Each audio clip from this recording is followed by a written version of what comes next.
Bismillahirrahmanirrahim. Assalamualaikum warahmatullahi wabarakatuh. Bertemu lagi di channel Galeri Kreasi. Sebelumnya mohon maaf karena sudah agak lama ya tidak mengupload video, karena belakangan ini saya sakit, jadi memang tidak sempat ya untuk mengupload konten-konten terbaru. Kali ini baru agak sehat, baru bisa untuk membuat konten ya. Jadi memang untuk cuaca belakangan ini kan cukup ekstrim, jadi marilah sama-sama kita menjaga kesehatan kita agar aktivitas kita senantiasa terjaga begitu ya. Jadi dengan kesehatan yang baik, aktivitas kita tidak terganggu begitu. Dan sebelumnya jangan lupa untuk klik subscribe dan tombol loncengnya agar para penonton itu mengetahui update video terbaru dari saya, dan tentunya sebagai bentuk dukungan bagi saya agar saya tetap terus bersemangat untuk membuat konten-konten tentang pusaka Nusantara. Nah, dalam video kali ini kita akan mereview sebuah pusaka, yaitu Tumbuk Lada. Untuk pusaka ini sebelumnya sudah pernah saya upload ya di video short, dan untuk kali ini akan kita review secara detail. Jadi untuk pusakanya ini ialah pusaka Tumbuk Lada sepuh atau antik ya, tetapi untuk pakaiannya ini pakaian baru. Jadi untuk pakaian sebelumnya ketika saya memaharkannya itu kurang layak ya, jadi sangat tidak layak, sangat tidak sedap dipandang. Jadi saya tambahkan pakaiannya yang baru dengan teman saya tentunya ya, di Prabu Mulih. Jadi untuk penempah pakaiannya ini di Prabu Mulih begitu. Nah, mari kita lihat langsung ya. Bismillahirrahmanirrahim. Nah, ini dia untuk pusakanya. Tumbuk Lada Pakem Melayu atau Kaidah Melayu, Rancang Bangun Melayu. Begitu. Jadi di Karo pun itu terkenal ada juga pusaka Tumbuk Lada ya. Tetapi kalau perbedaan antara Tumbuk Lada Karo dan Melayu itu sangat mudah sekali untuk dilihat. Yang mana Karo pada umumnya bilahnya itu lurus.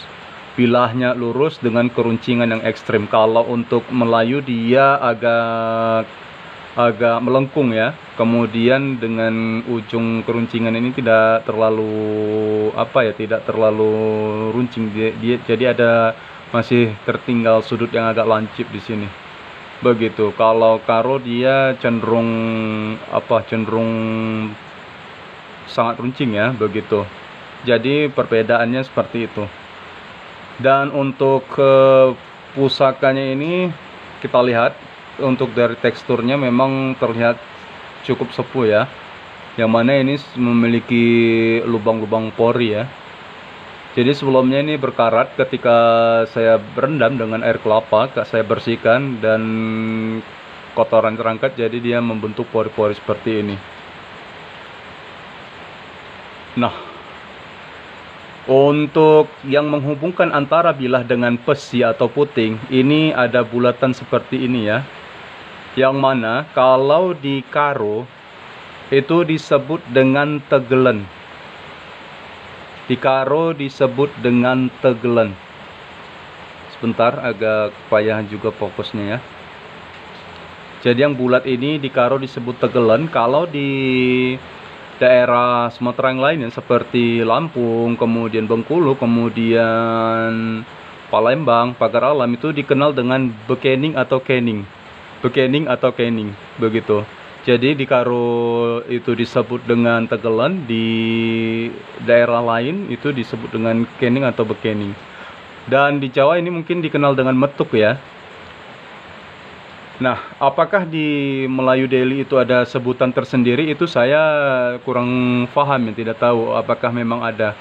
Jadi kalau bagi penonton yang mengetahui untuk istilah bagian di sini di dalam Melayu Deli, itu boleh informasi di kolom komentar. Begitu.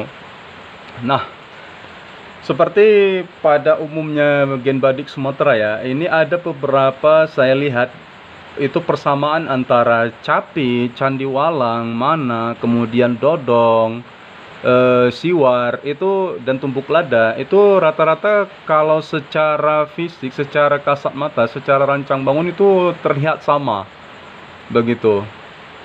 Terlihat sama. Ada lagi Pangeran Nungkal, itu secara kasat mata itu rancang bangunnya sama.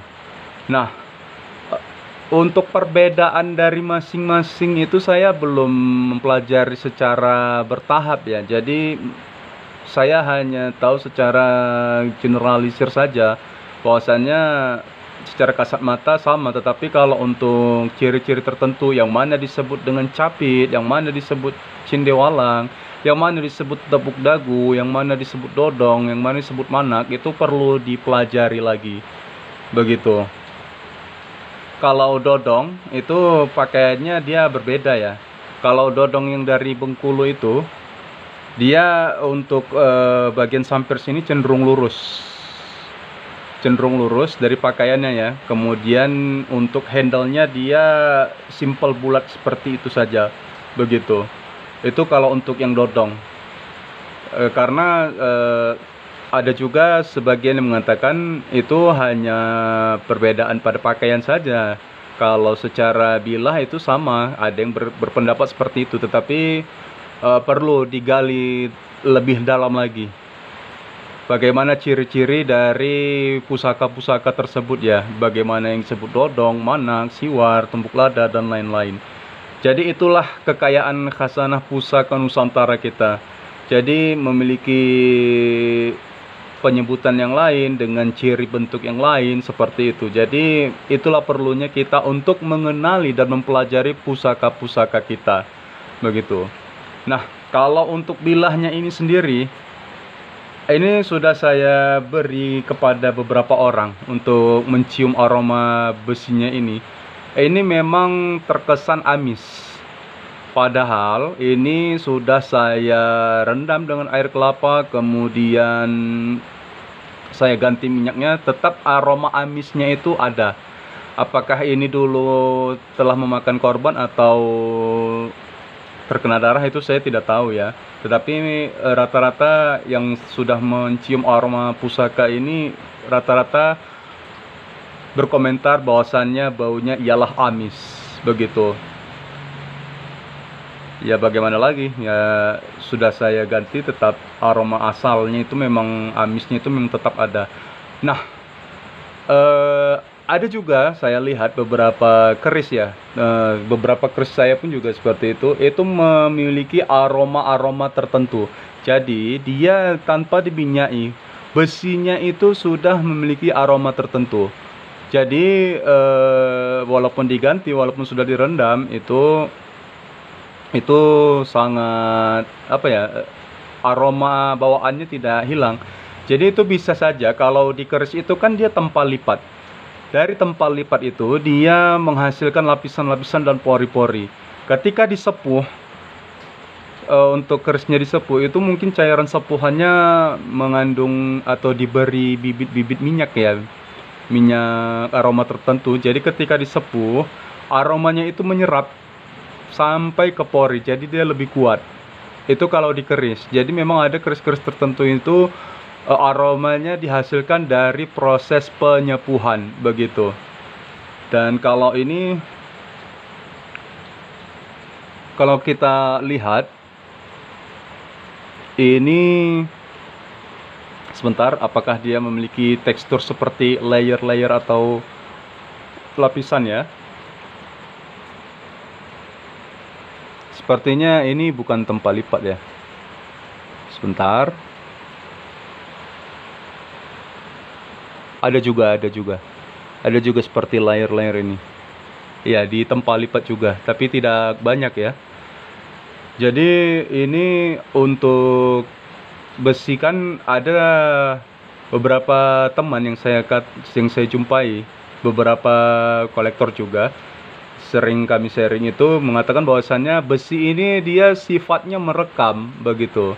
Dia merekam. Terkadang ada keris tertentu milik salah satu teman saya itu dalam masa-masa tertentu itu seperti berbunyi terngiang-ngiang, ada suara, misalnya contoh seperti ampuh atau selamat. Itu menurut keterangan pemilik keris itu, ketika empu itu menempa keris, ia tentunya menyisipkan doa secara perlahan setiap tempaannya. Jadi bunyi dari doa itu direkam daripada besi, dan yang mana ketika mungkin udara tertentu atau situasi tertentu atau keadaan tertentu itu sesekali itu muncul bunyi-bunyi seperti itu saya tidak tahu ya apakah itu termasuk secara ilmiah bisa dijelaskan atau hal-hal yang lain, itu saya kurang paham ya. Tetapi menurut yang teman saya itu mengatakan bahwasannya besi ini sifatnya merekam. Jadi terkadang empu-empu itu ketika menempa keris ada menyisipkan doa, dan doa itu direkam oleh besi. Begitu. Jadi ya tergantung kita bagaimana menyikapinya, begitu. Jadi menurut beliau yang lebih paham lah ya, saya tentunya perlu lebih banyak belajar. Itu besi ia merekam akan setiap momen, begitu. Dan fenomena amis pada bilah itu termasuk dari proses rekaman bilah itu sendiri katanya. Jadi ya tergantung kita bagaimana menyikapinya lah, begitu ya. Dan kalau kita lihat dari hulu ini ialah bentuknya rancang bangun Melayu ya, yaitu bunga kincong. Ini disebut dengan hulu bunga kincong. Jadi ini ditempa dengan full kayu sono keling ya, dan ini tidak dipernis, tidak diberi warna, karena saya meminta memang untuk warnanya natural seperti ini saja. Untuk ukirannya seperti ini ya, sangat detail, sangat presisi. Kalau tadi sudah saya ukur untuk bilahnya ini, dari ujung bilah ke ujung bilah yang di sini itu sekitar 24 cm. Total dengan bekening atau tegelan itu 26 cm sampai di sini. Begitu. Jadi ya sangat cantik ya, sangat indah sekali pusaka-pusaka leluhur kita terdahulu. Cantik.